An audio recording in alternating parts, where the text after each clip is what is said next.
Stalneri with AB Boxing News here with Primetime Christopher Colbert. What's going on, champ? How's everything, bro? I'm chilling, baby. You know, we're just working hard and getting ready for January 18th. There you go. You got a big test. Corrales, former world champion.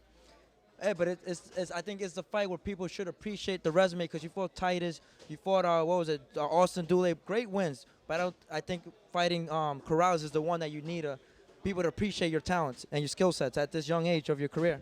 I mean, they're not going to appreciate me regardless. As we can see, I didn't get Prospect of the Year this year again when I know I deserve it. And candidate for knockout of the year, I think I should have got that too because Wilder knocked out everybody. So it's not really nothing special. But I don't think they're going to appreciate my talent until I become a world champion in the unified division. But I'm going to go in there and do what I do best. Every time I step into the ring, I make things look easy, and that's what I'm going to continue to do. We talk about world champion. I think that's the main goal for this year. You becoming a world champion, you representing Brooklyn. I think you'll be the last world champion for Brooklyn since Shannon Briggs, right? I want to be the big face of Brooklyn. I want to be the big face of boxing, and I'm not stopping until that happens. One thing I do want to commend you is that you are able to capitalize your platform outside of boxing. You know, entertainment, music, partying. It seems like can we say that this new generation is about expanding outside of boxing? Listen, when you got a big name like me and a big resume and a big following like me, you gotta take advantage of it. Like, I know I got a lot of opportunities outside the ring and inside the ring. I hang around a lot of great people, a lot of superstars, and they not only just friends that just want to hang around me just to hang around me. They hang around me to help me and for me to better my life, to become potentially be where they at in the future. One thing I do say to a lot of fans when they tell me about these debates, about these upcoming prospects becoming world champions, we've seen Shakur world champion, Teofimo world champion, Devin Haney world champion. I always tell people to always watch out for Chris Colbert because I think of less than 10 fights or 12 fights, you call out Name one fighter in the game that did it like me yet. At the moment, nobody. I'm 13-0, and I fought a lot of undefeated fighters, and I fought a lot of undefeated and a lot of people that they was expecting to beat me, and what I did to everybody. I haven't lost more than 2 rounds in a whole fight in my whole career. I dominate everybody. And I think you're the only one that the opponents in total, they have more wins than losses in total. Yes, of course. And I'm gonna keep doing that. Listen, in this game, you gotta stand out, and for all of you to stand out, you gotta be different. You gotta be different by doing things that other fighters ain't doing.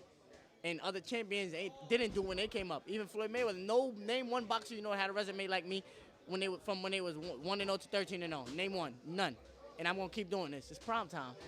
Talking about prime time, regardless of Floyd Mayweather, there's always a high risk, low reward. Do you feel like anybody that fights you as you become world champion? That's why they don't want to fight me. Like the last guy I fought that I knocked out, he fought Gamboa. I told Gamboa, we offered Gamboa to fight. He said no, it's a big risk but a low reward. I respect it, but it's boxing. Let's get it on, man. I'm ready to fight. In regards to the fighter of the decade, we just ended from 2010 to 2020. For you, who do you think you had? Canelo Alvarez. I had J-Rock talk to me. He said that he had Floyd because he thought he beat. Floyd fought a bunch of non-boxers this year, so I don't give him he messed it up with that. But I definitely Canelo Alvarez.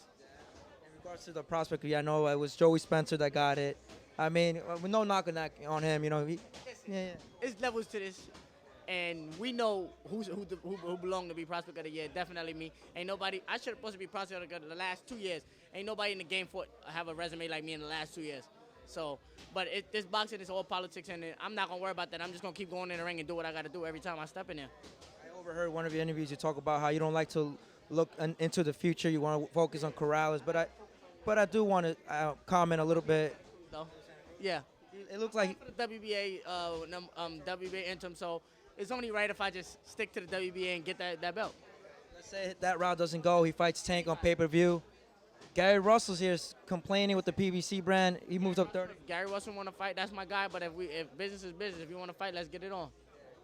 Do you mind fighting in his hometown? It seems like he's fighting more often at home. I know he's in PA. You know, I mean, if we fight for his belt, then we got no choice. But when you're an excellent fighter and you know what you're capable of doing, you don't worry about hometown crowd. You don't worry about hometown hero. None of that. You go in there and do what you got to do and make sure it's not close. I wanted to ask you about the reactions. Antonio Brown, Logan Paul. I know you're. Yeah. That's some clown shit. I don't even entertain that fake boxing.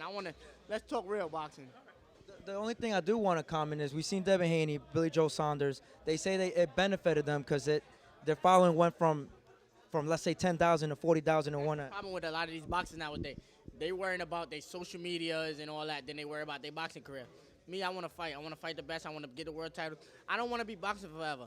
I'm 23 years old. I want to retire, if I, God willing, if I can at 30, and sit down and watch my career and watch these other boxers still boxing when they old and watch my money grow from outside.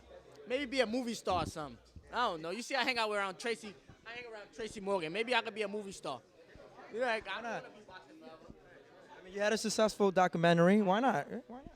Lastly, Wilder Fury, Part 2, February 22nd. Yes, sir. Again.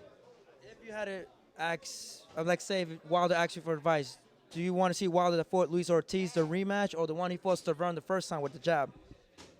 I just think if he used his jab to set up all his point combinations, he'd be a better fighter. He uses sometimes, like, I don't got no problem with Wilder. I like him, but I really feel Tyson Fury won that first fight. If he would have used his jab to set up everything, he would have definitely beat him. Style Neri, AB Boxing News here with Prime Time, Christopher Colbert, Open Media Workout, Sweatbox Brooklyn. Let's get it, man. Thanks, champ. Appreciate it, bro. Without.